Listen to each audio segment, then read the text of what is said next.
आना सागर झील को बचाने के उद्देश्य से आना सागर संघर्ष समिति द्वारा आज शांतिपूर्ण मार्च निकाला गया। आना सागर चौपाटी पर आयोजित मार्च निकालकर आम जन को इस अभियान से जुड़ने की अपील भी की गई। इसमें अनेक संस्थाओं द्वारा मार्च निकालकर झील को बचाने के लिए अपने अपने विचार भी रखे गए। इस मौके पर संस्था के सदस्यों ने कहा कि अजमेर शहर का हृदय स्थल आना सागर झील 3 महीने से जलकुंभी की समस्या से ग्रस्त है। इसमें फैल रही जलकुंभी की समस्या को लेकर शहर का प्रत्येक नागरिक भी आहत हो रहा है। जलकुंभी समस्या के निवारण के प्रति जिम्मेदार इसकी अनदेखी कर असंवेदनशीलता दर्शा रहे हैं। व्यापार महासंघ के संरक्षक भगवान चंदी राम का अजमेर शहरवासियों को नमस्कार। भाइयों, मैं सन 1995 से यहाँ आना सागर के चारों तरफ हमेशा से घूमता हुआ हूँ। सुबह मेरी घंटा 1.5 घंटा यहीं पर ही सन 1995 से निकलती है। इतना शानदार माहौल जीवन में आना सागर लेक का देखा हुआ है कि आज बहुत बड़ी वेदना लेकर के इस शहर को ये बताना चाहता हूँ कि ये जो हाल जलकुंभी से इस आना सागर झील का हुआ है वो शहर के लिए शर्मनाक है। हमारे प्रशासन के लिए, हमारे नेताओं के लिए एक बहुत बड़ी हीनता वाली बात है कि वो इस शहर के लिए कुछ भी नहीं कर पाए हैं, जबकि अजमेर शहर में इस झील का इतना बड़ा महत्व है। पूरे सेंट्रलाइज्ड अजमेर में इतनी बढ़िया झील होना एक सौभाग्य की बात है, लेकिन उसको दुर्भाग्य बना दिया गया है। और ऐसे में हमारी जनता को जागरूक होना चाहिए।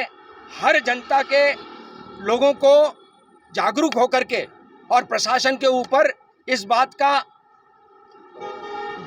दबाव बनाना चाहिए कि जल्दी से जल्दी इस जलकुंभी का कोई समाधान निकाला जाए।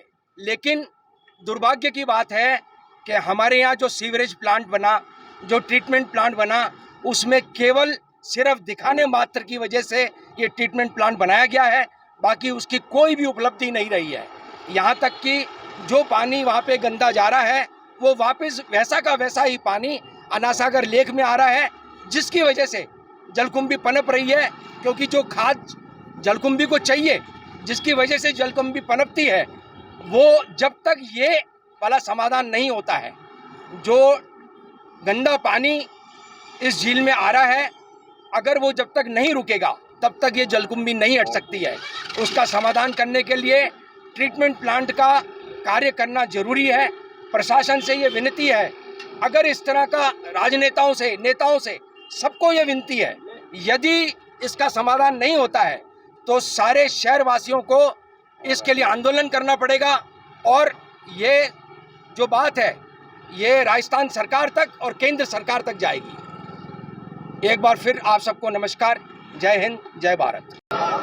पिछले 3 माह से आना सागर में जिस तरह से जलकुंभी का प्रकोप हुआ है, पूरी आना सागर झील को जिस तरह से प्रदूषित कर दिया गया है, अजमेर का एकमात्र आकर्षक पर्यटन स्थल जिसमें स्मार्ट सिटी का बहुत बड़ा पैसा लगने का काम हुआ और एक शहर में महत्वपूर्ण पर्यटन स्थल के रूप में आना सागर झील को एक बढ़ावा मिलने का मौका मिला, लेकिन इसे जलकुंभी के माध्यम से जिस तरह से कुरूप करने का काम किया है, इससे तमाम अजमेर वासी दुखी हैं। और जब भी इस दृश्य को देखते हैं तो सबके मन में पीड़ा होती है। लेकिन लगातार पिछले 3 माह से देखा जा रहा है कि चाहे प्रशासन कहें या जिन लोगों पर अजमेर शहर की जिम्मेदारी है, तमाम लोग इस पर गंभीर नहीं हैं। और जहां गंभीरता दिखाने की बात आती है तो वहां करोड़ों रुपया अजमेर की जनता का, जो अजमेर के विकास में खर्च होना चाहिए, अजमेर की नाली, सड़क और दूसरी सफाई व्यवस्था में खर्च होना चाहिए, उन करोड़ों रुपयों को इस जलकुंभी की सफाई के नाम पर इस तरह से बहाया जा रहा है कि आने वाला समय अजमेर वासियों का किस तरह होगा, इसे देख करके हर अजमेर वासी चिंतित है। इस दशा को सभी अजमेर वासियों के बीच शेयर करने के लिए, सबको जागृत करने के लिए हमने ये प्रयास किया है कि तमाम अजमेर शहर के विभिन्न संगठनों को साथ लेकर के एक जन जागृति अभियान शुरू करें। और इस जन जागृति अभियान के माध्यम से जो जिम्मेदार लोग हैं उन तक ये संदेश पहुंचने का काम हो कि अजमेर के विकास के लिए, अजमेर के नागरिकों के अधिकारों की रक्षा के लिए वो गंभीर हो जाए। अन्यथा अजमेर वासी इस मुहिम को जो आज शुरू की है बुद्ध पूर्णिमा के अवसर पर हमने जो इसकी शुरुआत की है, ये मुहिम लगातार जारी रहेगी, विभिन्न चरणों में की जाएगी और यदि ये इस पर कुछ भी समाधान निकलने का काम नहीं हुआ तो फिर इस मुहिम को पूरे अजमेर जिले में फैलाने का काम किया जाएगा। तमाम अजमेर वासियों को साथ लेकर के एक बड़ा आंदोलन चला करके जिम्मेदार लोगों को अपनी जिम्मेदारी का एहसास कराया जाएगा। मोहन चेलानी, संयोजक, आना सागर संरक्षण संघर्ष समिति। अजमेर वासियों को कमलेंद्र सिंह राणावत का सादर प्रणाम। उदयपुर से हूँ मैं, पर्यावरण रक्षा संस्थान के नाम से एनजीओ चलाता हूँ। आज जलकुंभी के विषय पर हम यहाँ पर एकत्र हुए हैं। उदयपुर में समस्या फतेह सागर और पिछला झील में 2007 और 2008 में बहुत आयत में पाई जाती थी। तो वहाँ पर हम लोगों ने और वहाँ के झील प्रेमियों ने सबने मिलकर एक बड़ा प्रयास किया और गंभीर प्रयास में हमने एक काम किया कि हमने नियोचेटिना नामक एक कीट मंगवाया बेंगलुरु से और उस कीट को हमने उस झील के पानी में डाल दिया, जिससे आज की स्थिति ये हो गई है कि वो कीट जो है वो कंटिन्यू सर्वाइव कर रहा है। 15 वर्षों बाद भी उसका झील के पानी में असर है और जलकुंभी का कोई नामो निशान आज वहाँ नहीं है। इसके साथ हमने यहाँ पर ग्रास कार्प मछलियाँ छोड़ी है और मत्स्य खेत पर प्रतिबंध लगाया है। हमने गंबूसिया नामक मछली भी मंगवाई थी। इन सब जीवों ने मिलकर उस झील के अंदर जितनी भी जलीय खरपतवार थी उसका अंत कर दिया। हालांकि अभी दूसरी तरह की खरपतवार आती रहती है, ये चीज़ें चलती रहती है, किंतु जलकुंभी शब्द जहाँ आया तो जलकुंभी के लिए मुझे याद आया कि क्यों ना मैं आपको नियोचेटिना के लिए सजेस्ट करूँ। तो अजमेर के प्रशासन से मेरा आग्रह है, अजमेर के झील प्रेमियों से आग्रह है और इस कार्यक्रम से जुड़े हुए प्रत्येक अप्रत्यक्ष और प्रत्यक्ष रूप से जुड़े हुए प्रत्येक नागरिक से मेरा आग्रह है कि वो इस मुहिम को छेड़ दें और इस कीट को मंगवा कर झील के पानी में डलवाएं और निश्चित रूप से रिजल्ट देखिएगा। ये बाइट आपको याद रहेगी, मेरा वादा है। धन्यवाद। क्या उदयपुर झील के अंदर गंदे पानी का भी नालों का पानी आता है? बहुत कम मात्रा में, अब बहुत नियंत्रण कर लिया, किंतु आता है, मैं इनकार नहीं करूँगा। कीट के लिए आपने कोई जानकारी दी प्रशासन को? अभी तो नहीं, क्योंकि अजमेर मेरे लिए मैं अजमेर में इस कार्यक्रम में शामिल होने के लिए ही आज हाजिर हुआ हूँ।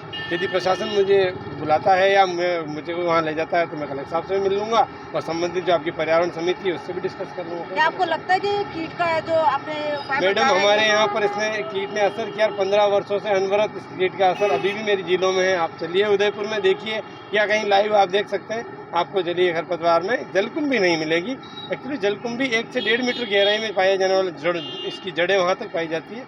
हमारे यहाँ पर यदि कोई जलकुंभी का कोई टुकड़ा यदि आपको मिल भी गया तो आधे पौना इंच से ज़्यादा नहीं हो सकता, क्योंकि वो कीट उसको लगातार उसके तने में घुस के खाता है। तो इस प्रकार से कमलेंद्र सिंह राणावत, संस्थापक, पर्यावरण रक्षा संस्थान, उदयपुर। आना सागर झील संरक्षण संघर्ष समिति द्वारा आज इस जलकुंभी की समस्या के निवारण के लिए अजमेर के विभिन्न संस्थाओं के साथ मिलकर एक मार्च का आयोजन किया जा रहा है और हमें बड़ा खेद है और दुख है कि 3 महीने से समस्या चल रही है। इसके स्थायी समाधान के लिए प्रशासन गंभीर नहीं है। इस मार्च के माध्यम से हम प्रशासन को जागृत करना चाहते हैं कि वो इस समस्या को प्रायोरिटी पे ले। केंद्र सरकार, राज्य सरकार, जहाँ से भी एजेंसियों से मदद की आवश्यकता हो उन सबसे मदद ली जाए और इसको एक वार स्केल पर इसका समाधान किया जाए। पिछले 3 महीने में 3 करोड़ रुपए खर्च करके समस्या वहीं की वहीं है। इसका अर्थ ये है कि प्रशासन की कोई रुचि नहीं है इसको और ये रोज जलकुंभी उगे, रोज जलकुंभी निकालने की योजना चल रही है।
Pizza Point, Kangor. For delicious moment.